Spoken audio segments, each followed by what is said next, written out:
Brothers and sisters, I want to share with you a beautiful story, and it's a story that might catch you off guard.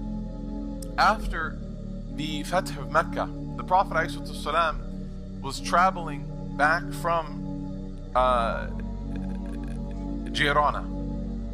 And when the Prophet ﷺ was traveling back, there was a place that they stopped the caravan in order to perform prayer.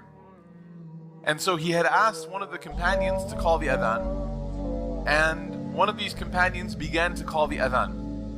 Now, after the conquest of Mecca had happened, the Muslims were in a very peculiar situation because there were many people from Mecca who had either just become Muslim and their Islam was still maturing, or there were people who were not yet Muslim, but they had politically conceded to the Muslims, meaning that the Muslims are now the ones who are in charge of Mecca, of our city. In this moment, when the adhan was being given in the middle of the desert on a trip back, there was a group of young boys, and they were from the second category. They were not yet Muslim, but they were part now of the community. They were companions of the Muslims in this journey. And when they heard the adhan, they were young, they were like 10 years old. They did what you would expect children to do.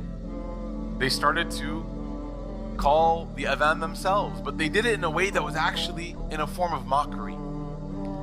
And so there were about 10 of them, but there was one in particular who his name was Abu Mahdura. And Abu Mahdura, his actual name was Aus bin Ma'yar bin Lawzan al-Jumahi. And what was different about him, in that when he was repeating and sort of mocking the adhan, is that even in his mockery, even in his joking, his voice was very beautiful.